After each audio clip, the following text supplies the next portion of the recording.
Revista Espírita, 1864, coletânea de casos.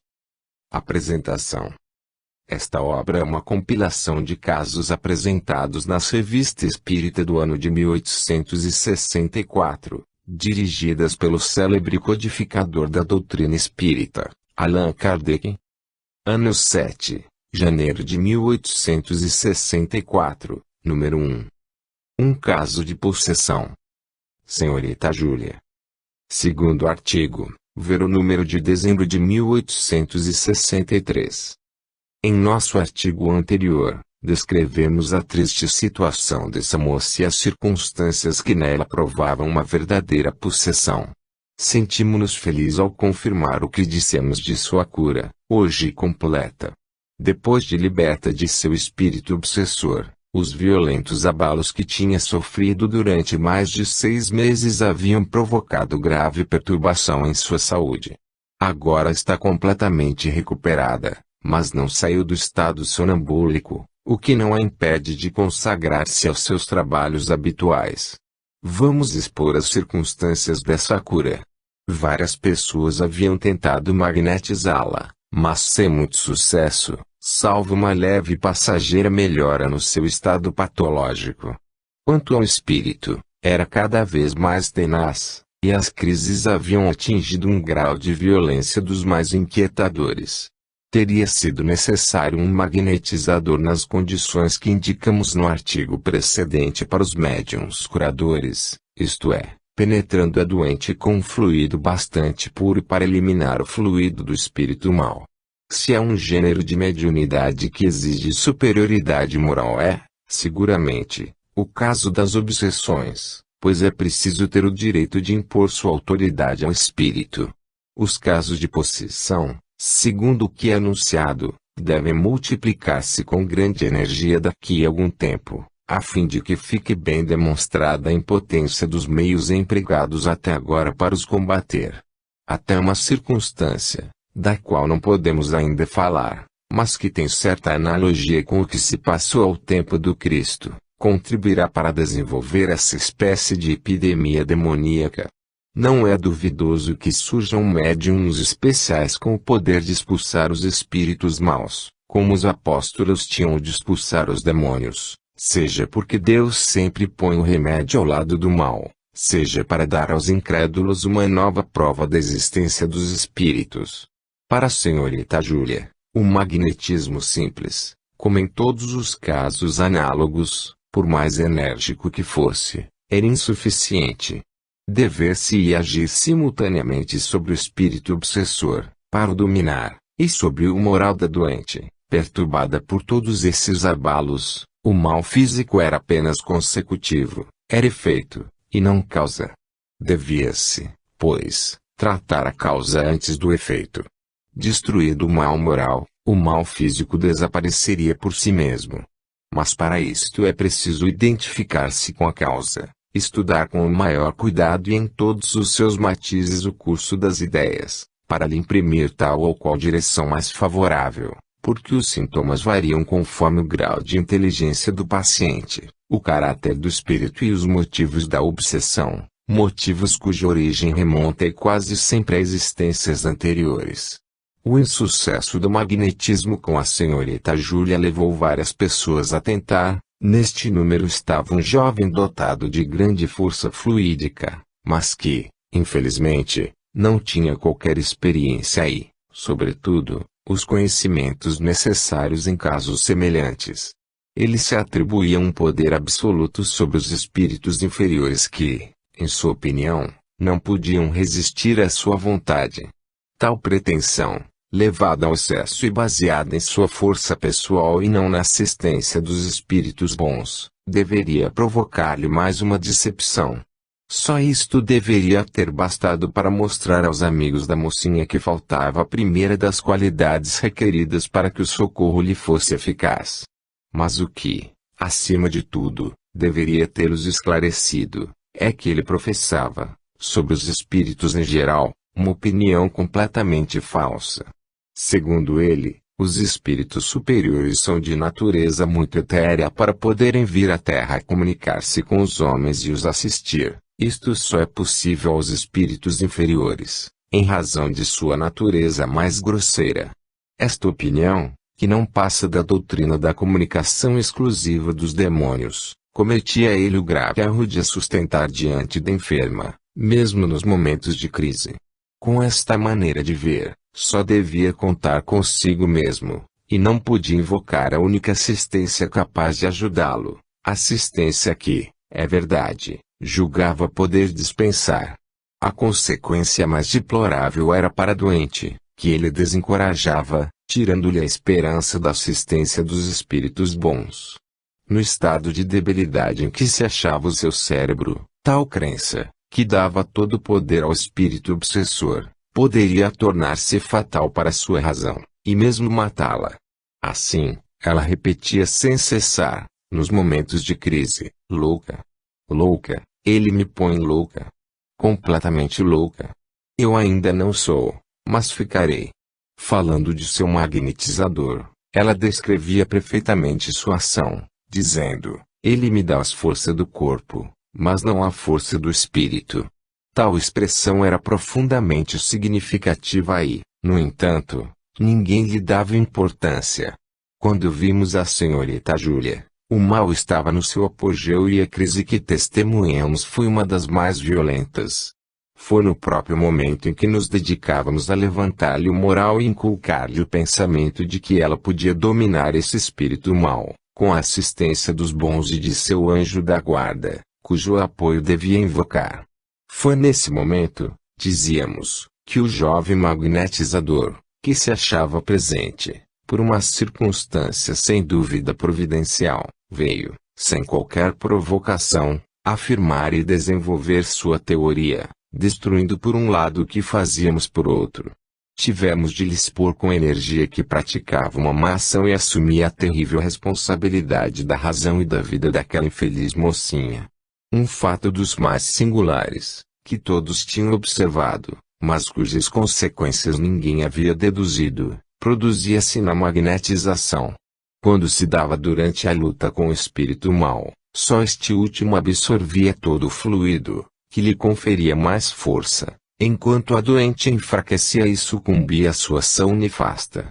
Devemos nos lembrar de que ela estava sempre em estado sonambúlico, consequentemente, viu o que se passava, e foi ela mesma quem deu a explicação. Não viram no fato senão uma malícia do espírito e contentavam-se em se absterem de magnetizar em tais momentos e ficarem como espectadores da luta. Com conhecimento da natureza dos fluidos, é possível dar-se conta facilmente desse fenômeno.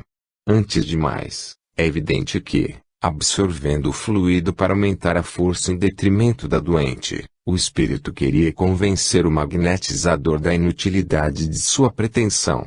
Se havia malícia de sua parte, era contra o magnetizador, pois se servia da mesma arma com a qual este último pretendia vencê-lo.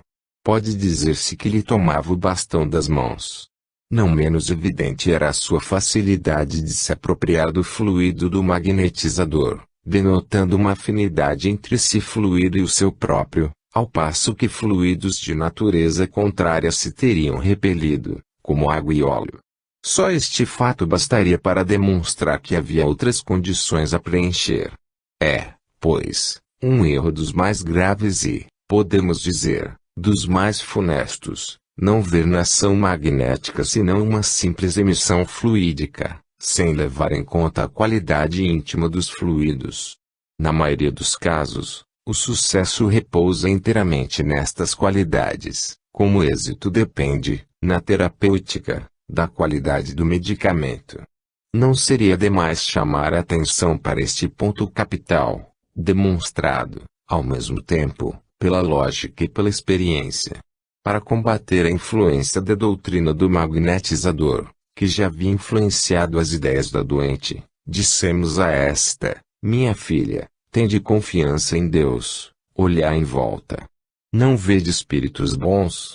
É verdade, diz ela, vejo luminosos, que Fredegunda não ousa encarar.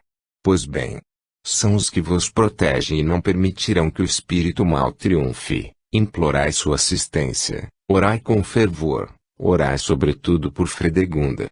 Ó, por ela jamais o poderei. Cuidado! Vede como se afastam os espíritos bons estas palavras. Se quiserdes a sua proteção, é preciso merecê-la por vossos bons sentimentos, esforçando-vos principalmente para que sejais melhor que a vossa inimiga. Como quereis que eles vos defendam, se não valeis mais que ela? Pensai que em outras existências tereis censura a vos fazer, o que vos acontece é uma expiação. Se quiserdes fazê-la cessar, será preciso que melhoreis e proveis vossas boas intenções, começando por vos mostrardes boa e caridosa para com os inimigos. A própria Fredegunda será tocada e talvez fareis o arrependimento entrar no seu coração. Refleti. Eu o farei. Fazei-o logo e dizei comigo: meu Deus, eu perdoo a Fredegunda o mal que ela me fez, aceito-o como uma prova e uma expiação que mereci. Perdoai minhas próprias faltas, como eu perdoo as dela. E vós, espíritos bons do que me cercais, abri o seu coração a melhor sentimento esse me dá a força que me falta. Prometeis orar por ela todos os dias. Prometo. Está bem. Por meu lado, cuidarei de vós e dela, tende confiança. Oh! Obrigado. Algo me diz que isto logo vai acabar.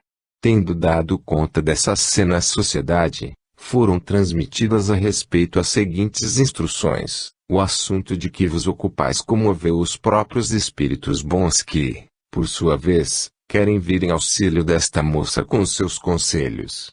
Com efeito, ela apresenta um caso de obsessão muito grave, entre os que vistes e vereis ainda, pode-se pôr este no número dos mais sérios e, sobretudo, dos mais interessantes, pelas particularidades instrutivas já apresentadas e que ele vos oferecerá novamente.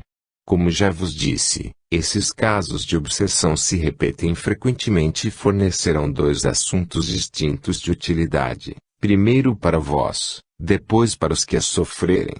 Primeiro para vós, porque, assim como vários eclesiásticos contribuíram poderosamente para difundir o espiritismo entre os que lhe eram completamente estranhos, também esses obsedados, cujo número se tornará muito importante para que deles não se ocupem de maneira superficial, mas ampla e profunda, abrirão bastante as portas da ciência para que a filosofia espírita possa com eles nela penetrar e ocupar, entre gente de ciência e os médicos de todos os sistemas, o lugar a que tem direito. Depois para eles porque, no estado de espírito, antes de encarnar-se entre vós, eles aceitaram essa luta, que lhes acarreta a possessão que sofrem, tendo em vista o seu adiantamento, e essa luta, acreditai, faz sofrer cruelmente seu próprio espírito que, quando seu corpo, de certo modo, não é mais seu, tenha perfeita consciência do que se passa. Conforme tiverem suportado essa prova, cuja duração lhes podereis abreviar poderosamente por vossas preces, terão progredido mais ou menos. Porque, ficais certos, a despeito dessa possessão, sempre momentânea, eles guardam suficiente consciência de si mesmos para discernirem a causa e a natureza de sua obsessão. Para esta que vos ocupa, é necessário um conselho. As magnetizações que lhe faz suportar o espírito encarnado, de que falastes, lhes são funestas sob todos os aspectos. Aquele espírito é sistemático. E que sistema? Quem não reporta a todas as suas ações a maior glória de Deus e se envaidece das faculdades que lhe foram concedidas, será sempre confundido, os presunçosos serão rebaixados, muitas vezes neste mundo e, infalivelmente, no outro. Cuidai, pois, meu caro Kardec, para que essas magnetizações cessem completamente, ou os mais graves inconvenientes resultarão de sua continuação, não só para a moça, mas ainda para o imprudente, que pensa ter às suas ordens todos os espíritos das trevas e se lhes impor como o chefe.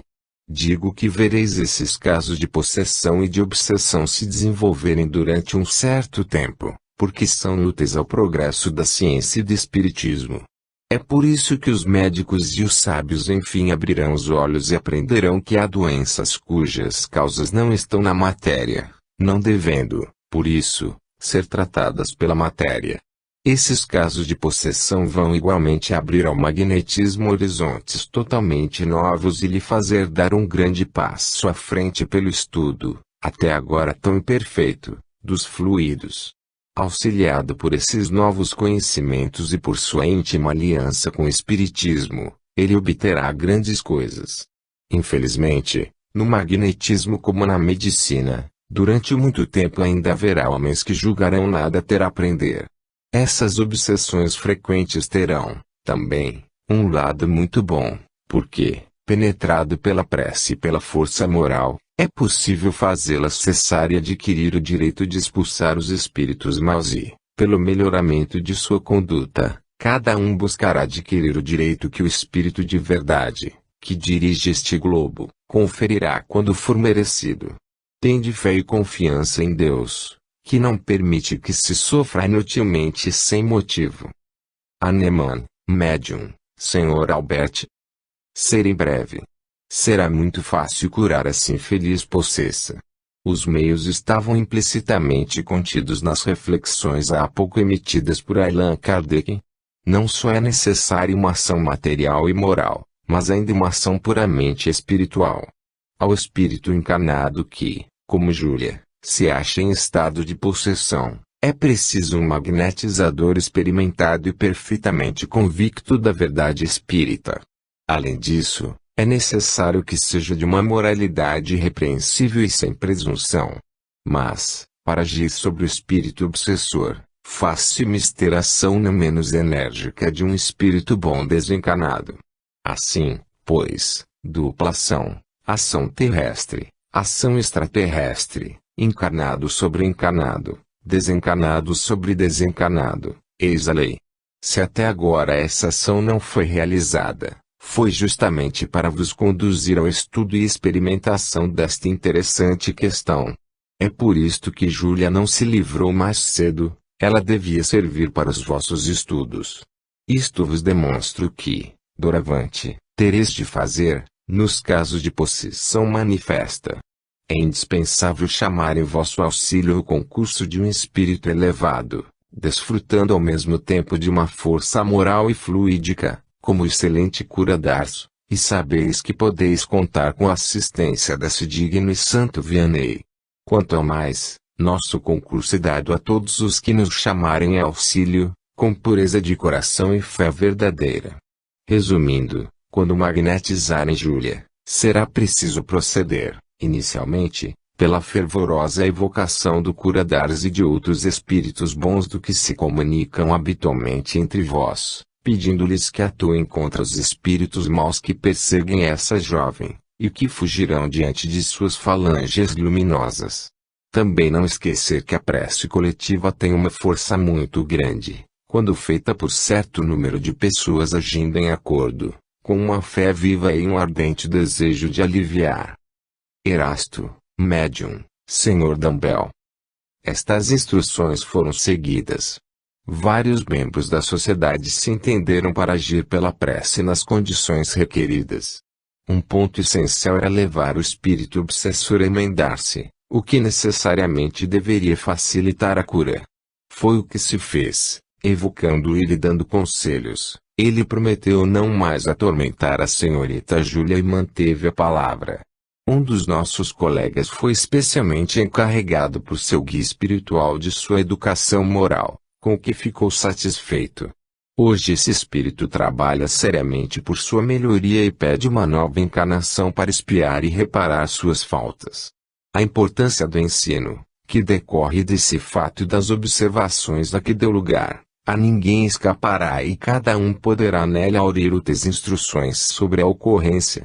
Uma observação essencial que o fato permitiu constatar e que se compreende sem dificuldade, é a influência do meio.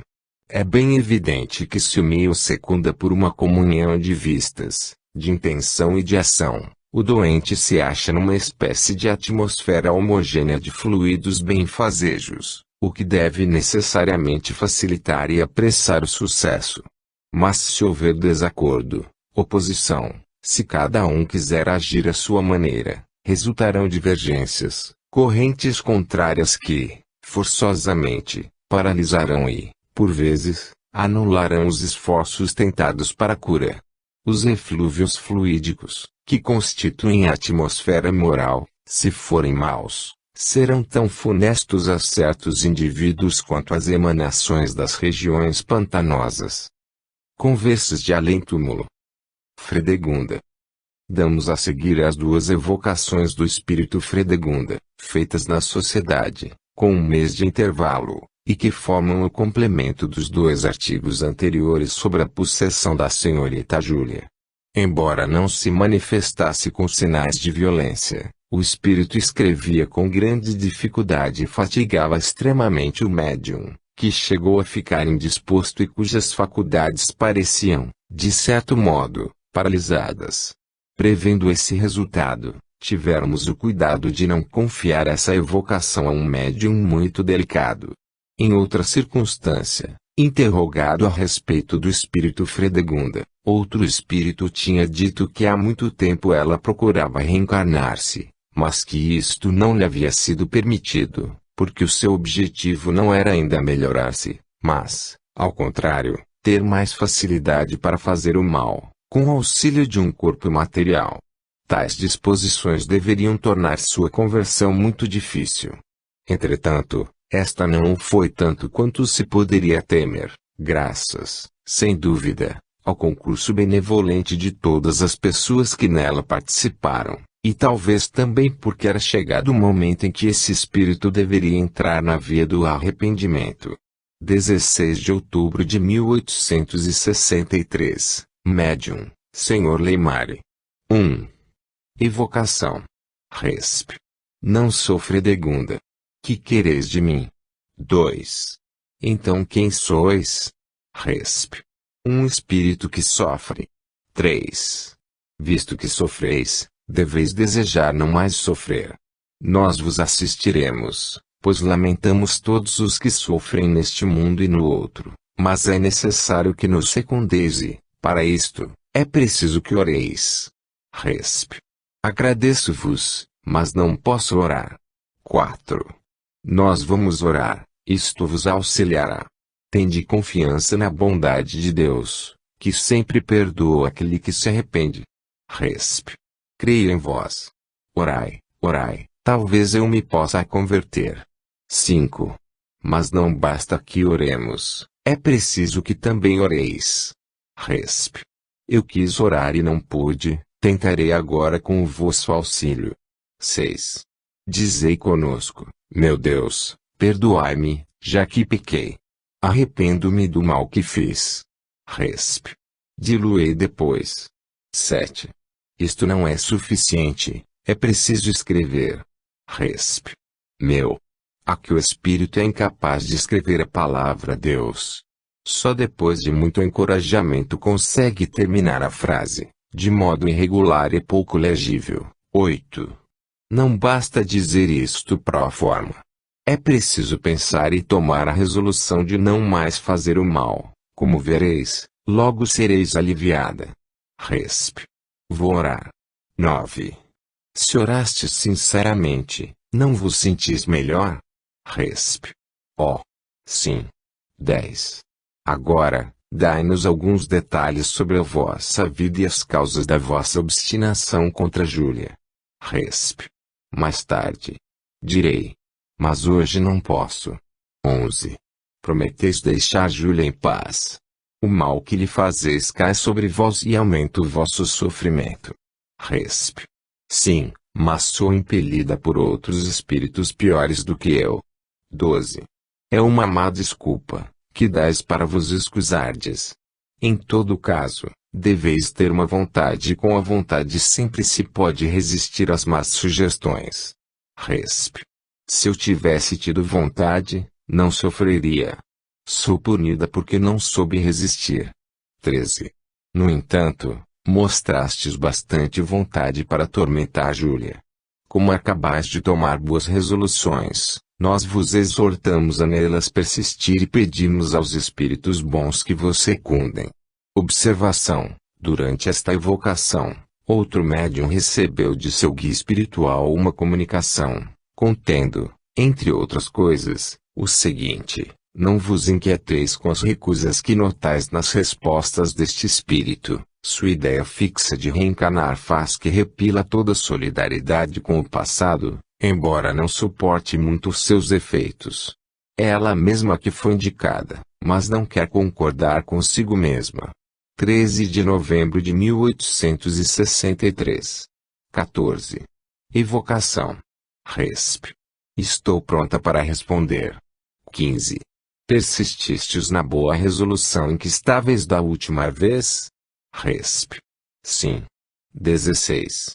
Como vos achais? Resp. Muito bem, pois orei, estou mais calma e muito mais feliz. 17. Com efeito, sabemos que Júlia não foi mais atormentada. Já que podeis vos comunicar mais facilmente, quereis dizer por que vos obstinavais tanto contra ela? Resp. Há séculos eu não era lembrada e desejava que a maldição que cobre meu nome cessasse um pouco, a fim de que uma prece, uma única, viesse consolar-me. Oro, creio em Deus, agora posso pronunciar seu nome e, por certo, é mais do que eu poderia esperar do benefício que me concedeis. Observação: no intervalo da primeira à segunda evocação, o espírito era chamado todos os dias por aquele de nossos colegas encarregado de o instruir. Um fato positivo é que, a partir desse momento, a senhorita Júlia deixou de ser atormentada. 18. É bastante duvidoso que o só desejo de obter uma prece tenha sido o móvel que vos levava a atormentar aquela moça. Sem dúvida buscais ainda um paliativo para os vossos erros. Em todo caso, não era um bom meio de atrair a compaixão dos homens. Resp. Contudo, se eu não tivesse atormentado Júlia, não teríeis pensado em mim e eu não teria saído do miserável estado em que languecia. Disso resultou uma instrução para vós e um grande bem para mim, pois me abristes os olhos. 19. Ao guia do médium. Foi mesmo Fredegunda que deu esta resposta. Resp. Sim, foi ela, um pouco auxiliada, é verdade, porque se humilhou. Mas este espírito é muito mais adiantado em inteligência do que pensais, falta-lhe o progresso moral, cujos primeiros passos lhe ajudais a dar. Ela não vos disse que Júlia tirara grande proveito do que se passou para o seu avanço pessoal. 20. A Fredegunda. A senhorita Júlia vivia em vosso tempo. Poderias dizer quem era ela? Resp. Sim. Era uma de minhas damas de companhia, chamada Hildegarda, uma alma sofredora e resignada, que fazia minha vontade. Sofreu o castigo de seus serviços muito humildes e muito complacentes a meu respeito. 21. Desejais uma nova encarnação? Resp. Sim, desejo. Ó meu Deus! Sofri 1000 torturas e, se mereci uma pena muito justa, é tempo para que eu possa, com o auxílio de vossas preces, recomeçar uma existência melhor, a fim de me lavar das minhas antigas sujeiras. Deus é justo. Orai por mim. Até hoje eu tinha desconhecido toda a extensão de minha pena, tinha olhar velado e como que uma vertigem. Mas agora vejo, compreendo. Desejo o perdão do Senhor e o das minhas vítimas. Meu Deus, como é suave o perdão. 22. Dizei-nos algo de Burnout. Resp. Burnout. Este nome me dá vertigem. Foi o grande erro de minha vida e senti o meu velho ódio despertar ao ouvir o seu nome. Mas Deus me perdoará e doravante poderei escrever esse nome sem tremer. Mais feliz que eu. Ela está reencarnada pela segunda vez, desempenhando um papel que desejo, o de irmã de caridade. 23. Estamos felizes com a vossa mudança, nós vos encorajaremos e sustentaremos com nossas preces. Resp. Obrigada. Obrigada. Espíritos bons, Deus vos pagará por isto. Observação. Um fato característico dos espíritos maus é a impossibilidade em que muitas vezes se acham de pronunciar ou escrever o nome de Deus. Isto denota uma natureza má, sem dúvida, mas, ao mesmo tempo, um misto de medo e de respeito, que não sentem os espíritos hipócritas, aparentemente menos maus. Estes últimos, longe de recuarem ante o nome de Deus, deles se servem afrontosamente para captar a confiança. São infinitamente mais perversos e mais perigosos que os espíritos francamente maus. É nesta classe que são encontrados a maioria dos espíritos fascinadores, dos quais é muito mais difícil desembaraçar-se do que dos outros, porque é do espírito mesmo que eles se apossam, auxiliados por um falso semblante de saber, de virtude ou de religião, ao passo que os outros só se apossam do corpo. Um espírito que, como o de Fredegunda, recua ante o nome de Deus, está muito mais próximo de sua conversão do que os que se cobrem com a máscara do bem. Dá-se o mesmo entre os homens, onde encontrais estas duas categorias de espíritos encarnados. Ano 7, fevereiro de 1864, número 2. Variedades. Cura de uma obsessão. O Sr. Dombre, presidente da Sociedade Espírita de Marmande, manda-nos o seguinte: com auxílio dos espíritos bons, em 5 dias livramos de uma obsessão muito violenta e perigosa uma mocinha de 13 anos, em completo poder de um espírito mau, desde 8 de maio último. Diariamente, às 5 horas da tarde, sem falhar um só dia, ela tinha crises terríveis, de causar piedade. Esta menina reside num bairro afastado e os pais, que consideravam a doença como epilepsia, nem mesmo falavam do caso. Todavia, um dos nossos, que mora nas vizinhanças, foi informado e uma observação mais atenta dos fatos o levou a reconhecer facilmente a verdadeira causa. Seguindo o conselho de nossos guias espirituais, imediatamente nos pusemos à obra. A 11 deste mês, às 8 horas da noite, começaram nossas reuniões com vistas a evocar o espírito, moralizá-lo, orar pelo obsessor e pela vítima e a exercer sobre esta uma magnetização mental. As reuniões ocorriam todas as noites e na sexta-feira, 15, a menina sofreu a última crise. Não lhe resta senão a fraqueza da convalescença, consequência de tão longas e tão violentas convulsões, e que se manifesta pela tristeza, pela languidez e pelas lágrimas, como nos havia sido anunciado. Éramos informados diariamente, pelas comunicações dos espíritos bons, das diversas fases da moléstia. Essa cura, encarada noutros tempos como um milagre, por uns, e como feitiçaria, por outros, pelo qual, segundo a opinião, teríamos sido santificados ou queimados, produziu certa sensação na cidade. Cumprimentamos os nossos irmãos de Marmande pelo resultado que obtiveram naquela circunstância e sentimos-nos felizes ao ver que aproveitam os conselhos contidos na revista, a propósito de casos análogos relatados ultimamente. Assim, puderam convencer-se da força da ação coletiva, quando dirigida por uma fé sincera e uma ardente caridade. Manifestações de Poitiers.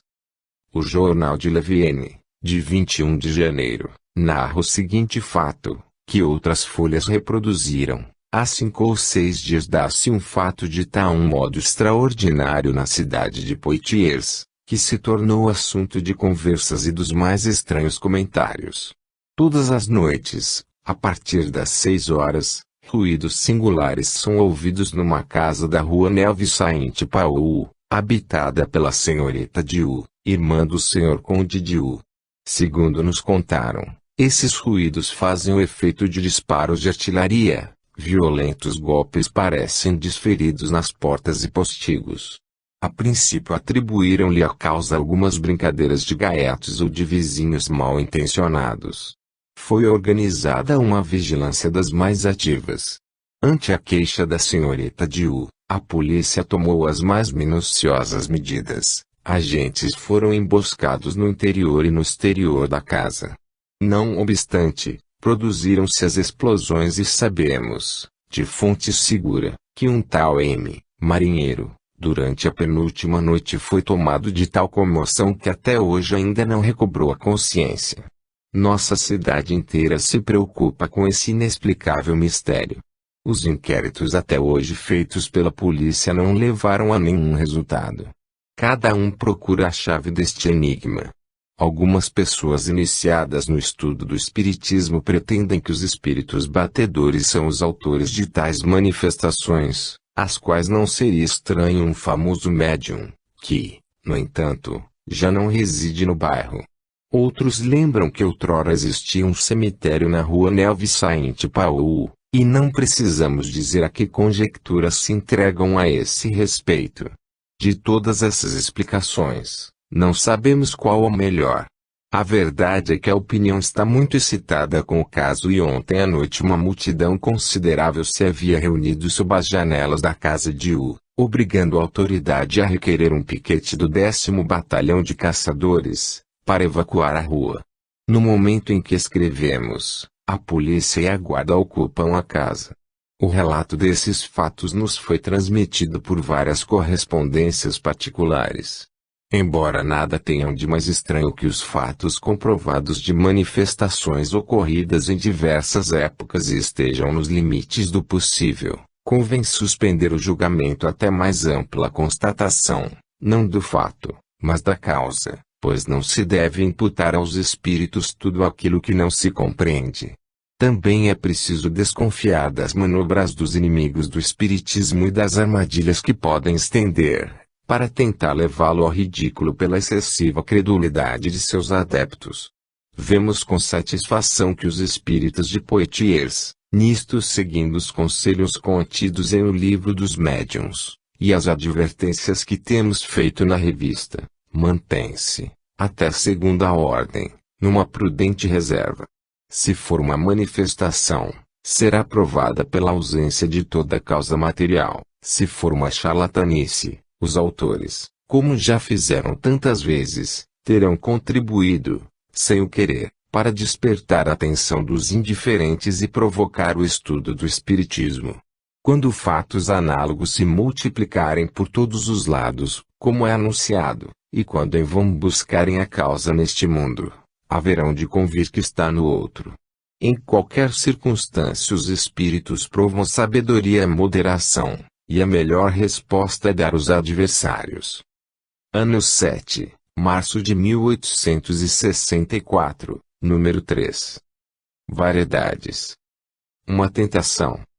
Conhecemos pessoalmente uma senhora, médium dotada de notável faculdade tiptológica, obtém facilmente e, o que é bastante raro, quase constantemente, coisas de precisão, como nome de lugares e de pessoas em diversas línguas, datas e fatos particulares, em presença dos quais a incredulidade foi confundida mais de uma vez. Essa senhora, inteiramente devotada à causa do espiritismo, consagra todo o tempo disponível ao exercício de sua faculdade, com o objetivo de propaganda. E isto com um desinteresse tanto mais louvável quanto a sua posição de fortuna chega muito perto da mediocridade. Como o espiritismo, para ela, é uma coisa séria, começa sempre por uma prece, dita com o maior recolhimento, para atrair o concurso dos espíritos bons, rogar a Deus que afaste os maus, e termina assim: se eu for tentado e abusar, seja no que for, da faculdade que Deus houve por bem me conceder, peço-lhe que me retire, antes que seja desviada de seu objetivo providencial. Certo dia, um rico estrangeiro, foi ele mesmo que nos narrou o fato, procurou essa senhora para lhe pedir que desse uma comunicação. Ele não tinha a menor noção do espiritismo e ainda menos a crença. Pondo a carteira sobre a mesa, disse-lhe: senhora, eis aqui 10.000 francos que vos dou, se disserdes o nome da pessoa em quem estou pensando. Basta isto para mostrar onde chegava o seu conhecimento da doutrina. A respeito, fez-lhe a médium observações que todo espírita verdadeiro faria em semelhante caso. Mesmo assim, tentou, mas nada obteve. Ora, logo depois da partida desse senhor ela recebeu, para outras pessoas, comunicações muito mais difíceis e complicadas do que aquele lhe havia pedido. Para esse senhor o fato deveria ser, conforme lhe dissemos, uma prova da sinceridade da boa-fé da médium, porque os charlatães sempre têm recursos à sua disposição, quando se trata de ganhar dinheiro. mas do fato resultam vários ensinamentos de outra gravidade. Os espíritos quiseram provar-lhe que não é com dinheiro que os fazem falar, quando não querem. Além disso, provaram que se não tinham respondido à pergunta, não fora por impossibilidade da parte deles, já que disseram, depois, coisas mais difíceis a pessoas que nada ofereciam. A lição era maior ainda para o médium, era demonstrar-lhe sua absoluta impotência sem o concurso deles e lhe ensinar a humildade, porque, se os espíritos tivessem estado às suas ordens, se bastasse a sua vontade para os fazer o falar, era o caso de exercer o poder agora ou jamais. Eis aí uma prova manifesta em apoio do que dissemos na revista de fevereiro último, a propósito do Sr. Home, sobre a impossibilidade em que se acham os médiuns de contar com uma faculdade que poderia faltar-lhes no momento em que lhes fosse necessária. Aquele que possui um talento e que o explora está sempre certo de o ter à sua disposição, porque é inerente à sua pessoa, mas a mediunidade não é um talento, só existe pelo concurso de terceiros. Se esses terceiros se recusam, não há mais mediunidade. A aptidão pode subsistir, mas o seu exercício está anulado. Um médium sem assistência dos espíritos é como um violinista sem violino. O senhor em questão admirou-se que, tendo vindo para se convencer, os espíritos não se tivessem prestado para tanto. A isto lhe respondemos que, se pode ser convencido, sê-lo-á por outros meios, que nada lhe custarão. Os espíritos não quiseram que ele pudesse dizer que fora convencido ao peso de ouro, porque se o ouro fosse necessário para convencer, o que fariam os que não podem pagar? É para que a crença possa penetrar nos mais humildes redutos que a mediunidade não é um privilégio, acha-se em toda parte, a fim de que todos, pobres e ricos, possam ter a consolação de se comunicar com os parentes e amigos do além-túmulo. Os espíritos não quiseram que ele fosse convencido dessa maneira, porque o barulho que isto tivesse provocado teria falseado sua própria opinião e a de seus amigos quanto ao caráter essencialmente moral e religioso do espiritismo. Eles não o quiseram no interesse do médium e dos médiums em geral, cuja cupidez esse resultado teria superexcitado, porquanto diriam que se tiveram êxito naquela circunstância, podiam tê-lo igualmente em outras. Não é a primeira vez que foram feitas ofertas semelhantes, que prêmios são oferecidos, mas sempre sem sucesso, levando-se em conta que os espíritos não dão o seu concurso nem se entregam a quem paga melhor. Se essa senhora tivesse tido êxito, teria aceitado ou recusado? Ignoramos, porque 10.000 francos são bastante sedutores, sobretudo em certas posições. Em todo caso, a tentação foi grande. E quem sabe se a recusa não teria sido seguida de um pesar, que lhe tivesse atenuado o mérito. Notemos que, em sua prece, ela pede a Deus que lhe retire sua faculdade antes que seja tentada a desviá-la de seu objetivo providencial. Pois bem, sua prece foi atendida, a mediunidade lhe foi retirada para esse caso especial, a fim de lhe poupar o perigo da tentação e todas as consequências lamentáveis que se lhe teriam seguido, primeiro para ela própria, e depois pelo efeito deletério que isto teria produzido. Mas não é só contra a cupidez que os médiuns devem resguardar-se. Como os há em todas as camadas da sociedade, a maioria está acima dessa tentação, mas há um perigo muito maior, pois a ele todos estão expostos, o orgulho, que põe a perder tão grande número. É contra esse escolho que as mais belas faculdades muitas vezes vêm a aniquilar-se. O desinteresse material não tem proveito se não for acompanhado pelo mais completo desinteresse moral. Humildade, devotamento, desinteresse e abnegação são as qualidades do médium amado pelos espíritos bons. A jovem obsedada de Marmande. Continuação. No número anterior relatamos a notável cura obtida por meio da prece, pelos espíritas de Marmande, de uma mocinha obsedada dessa cidade. Uma carta posterior confirma o resultado da cura, hoje completa. O semblante da jovem, alterado por 8 meses de torturas, retomou seu vício, seu bom aspecto e sua serenidade.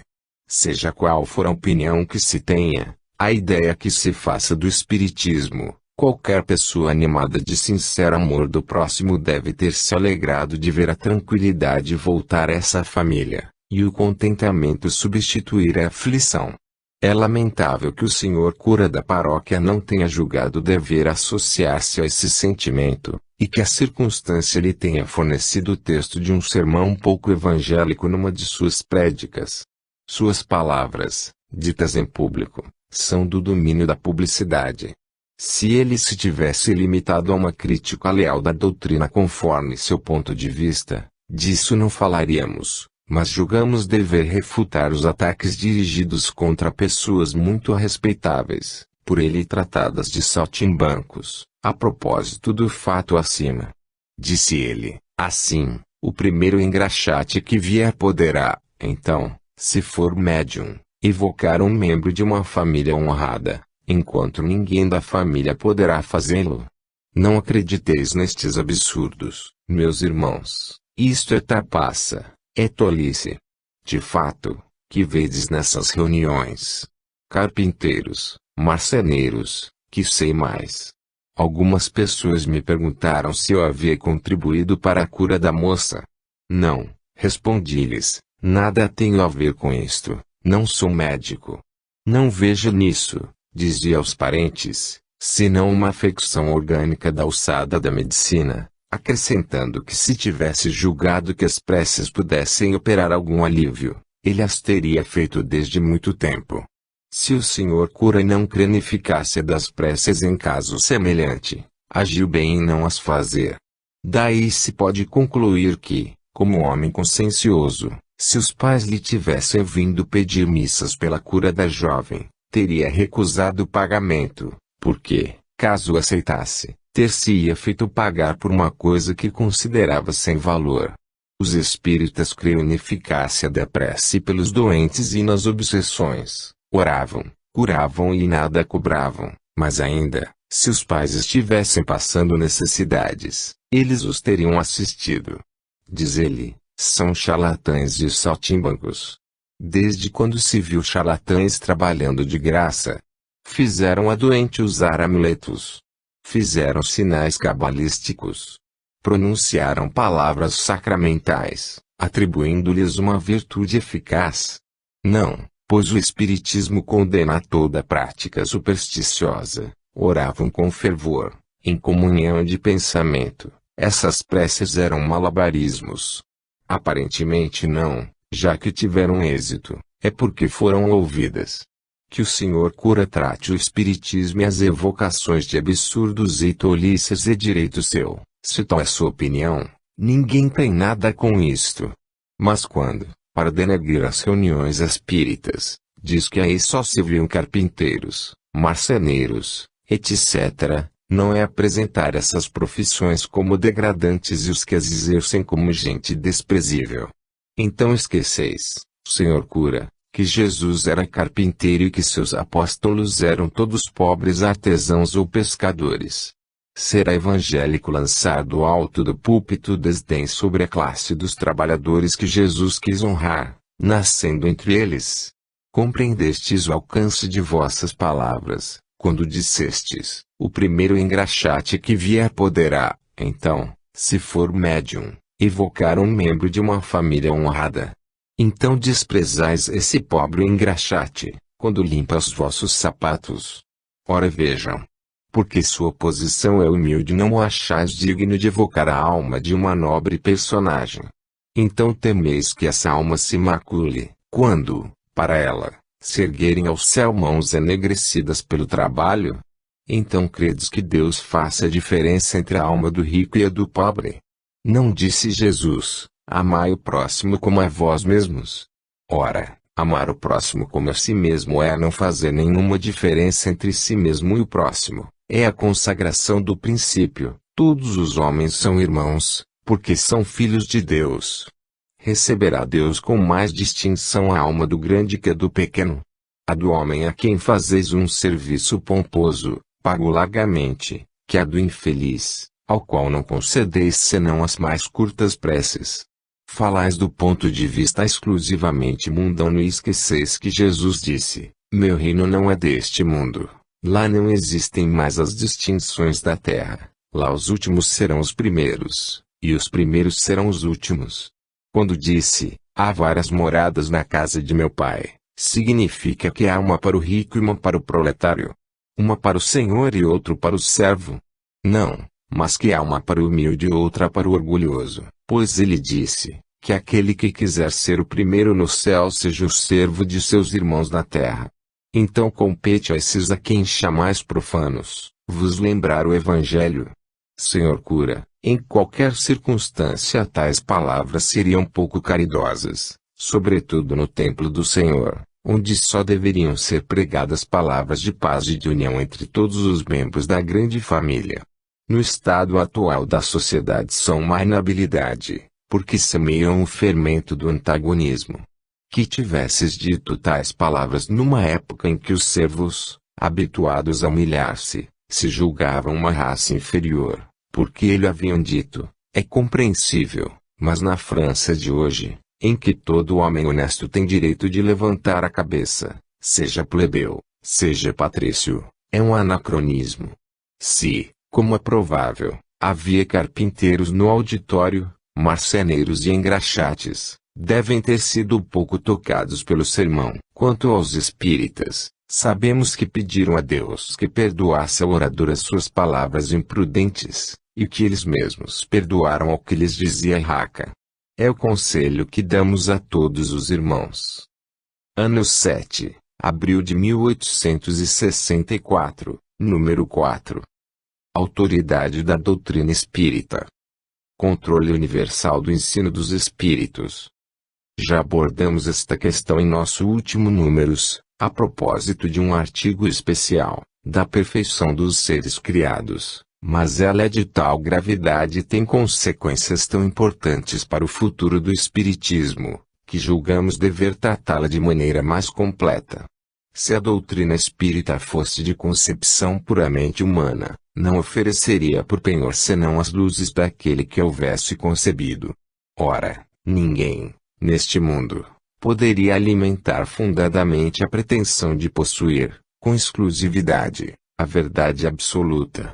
Se os espíritos que a revelaram se houvessem manifestado a um só homem, nada lhe garantiria a origem, porquanto fora mister acreditar, sob palavra, naquele que dissesse ter recebido deles o ensino. Admitida, de sua parte, sinceridade perfeita, quando muito poderia ele convencer as pessoas de suas relações, conseguiria sectários, mas nunca chegaria a congregar todo o mundo. Quis Deus que a nova revelação chegasse aos homens por caminho mais rápido e mais autêntico. Incumbiu, pois, os espíritos de levá-la de um polo a outro, manifestando-se por toda parte, sem conferir a ninguém o privilégio de lhes ouvir a palavra. Um homem pode ser ludibriado, pode enganar-se a si mesmo, já não será assim, quando milhões de criaturas veem e ouvem a mesma coisa. Constitui isso uma garantia para cada um e para todos. Ao demais, pode fazer-se que desapareça um homem, mas não se pode fazer que desapareçam as coletividades. Podem queimar-se os livros, mas não se podem queimar os espíritos. Ora, queimassem-se todos os livros e a fonte da doutrina não deixaria de conservar-se inexaurível, pela razão mesma de não estar na terra, de surgir em todos os lugares e de poderem todos descedentar-se nela. Faltem os homens para difundi-la, haverá sempre os espíritos, cuja atuação a todos atinge e os quais ninguém pode atingir. São, pois, os próprios espíritos que fazem a propagação, com auxílio dos inúmeros médiuns que, também eles, os espíritos, vão suscitando de todos os lados. Se tivesse havido unicamente um intérprete, por mais favorecido que fosse, o espiritismo mal seria conhecido. Qualquer que fosse a classe a que pertencesse, tal intérprete houvera sido objeto das prevenções de muita gente e nem todas as nações o teriam aceitado, ao passo que os espíritos se comunicam em todos os pontos da terra, a todos os povos, a todas as seitas, a todos os partidos, e todos os aceitam. O espiritismo não tem nacionalidade e não faz parte de nenhum culto existente, nenhuma classe social o impõe, visto que qualquer pessoa pode receber instruções de seus parentes e amigos de além-túmulo. Cumpre seja assim, para que ele possa conduzir todos os homens à fraternidade. Se não se mantivesse em terreno neutro, alimentaria as dissensões, em vez de apaziguá-las. Nessa universalidade do ensino dos espíritos reside a força do espiritismo e, também, a causa de sua tão rápida propagação. Enquanto a palavra de um só homem, mesmo com o concurso da imprensa, levaria séculos para chegar ao conhecimento de todos, milhares de vozes se fazem ouvir simultaneamente em todos os recantos do planeta, proclamando os mesmos princípios e transmitindo-os aos mais ignorantes, como aos mais doutos, a fim de que não haja deserdados. É uma vantagem de que não gozar ainda nenhuma das doutrinas surgidas até hoje. Se o Espiritismo, portanto, é uma verdade, não teme o mal-querer dos homens, nem as revoluções morais, nem as subversões físicas do globo, porque nada disso pode atingir os espíritos. Não é essa, porém, a única vantagem que lhe decorre da sua excepcional posição. Ela lhe faculta a inatacável garantia contra todos os cismas que pudessem provir, seja da ambição de alguns, seja das contradições de certos espíritos. Tais condições, não há negar, são um escolho, mas que traz consigo remédio, ao lado do mal. Sabe-se que os espíritos, em virtude da diferença entre as suas capacidades, longe se acham de estar, individualmente considerados, na posse de toda a verdade, que nem a todos é dado penetrar certos mistérios, que o saber de cada um deles é proporcional à sua depuração, que os espíritos vulgares mais não sabem do que muitos homens e até menos que certos homens, que entre eles, como entre estes, há presunçosos e pseudo-sábios, que julgam saber o que ignoram, sistemáticos, que tomam por verdades as suas ideias, enfim, que só os espíritos da categoria mais elevada, os que já estão completamente desmaterializados, se encontram despidos das ideias e preconceitos terrenos, mas, também é sabido que os espíritos enganadores não têm escrúpulo em tomar nomes que lhes não pertencem, para impingirem suas utopias. Daí resulta que, com relação a tudo que seja fora do âmbito do ensino exclusivamente moral, as revelações que cada um possa receber terão caráter individual, sem cunho de autenticidade, que devem ser consideradas opiniões pessoais de tal ou qual espírito e que imprudente for aceitá-las e propagá-las levianamente como verdades absolutas. O primeiro controle é, sem contradita, o da razão, ao qual cumpre se submeta, sem exceção, tudo que venha dos espíritos. Toda teoria em manifesta contradição com o bom senso, com uma lógica rigorosa e com os dados positivos já adquiridos, deve ser rejeitada, por mais respeitável que seja o nome que traga como assinatura. Incompleto, porém, ficará esse exame em muitos casos, por efeito da falta de luzes de certas pessoas e das tendências de não poucas a tomar as próprias opiniões como juízes únicos da verdade. Assim sendo, que hão de fazer aqueles que não depositam confiança absoluta em si mesmos? Buscar o parecer da maioria e tomar por guia a opinião desta. De tal modo é que se deve proceder em face do que digam os espíritos, que são os primeiros a nos fornecer os meios de consegui-lo. A concordância no que ensinam os espíritos é, pois, a melhor comprovação. Importa, no entanto, que elas se deem determinadas condições. A mais fraca de todas ocorre quando um médium, a sós, interroga muitos espíritos acerca de um ponto duvidoso. É evidente que, se ele estiver sob o império de uma obsessão, ou lidando com um espírito mistificador, este lhe pode dizer a mesma coisa sob diferentes nomes. Tampouco garantia alguma suficiente haverá na conformidade que apresente o que se possa obter por diversos médiuns, num mesmo centro, porque podem estar todos sob a mesma influência. Uma só garantia séria existe para o ensino dos espíritos, A concordância que haja entre as revelações que eles façam espontaneamente, servindo-se de grande número de médiuns estranhos uns aos outros e em vários lugares. Vê-se bem que não se trata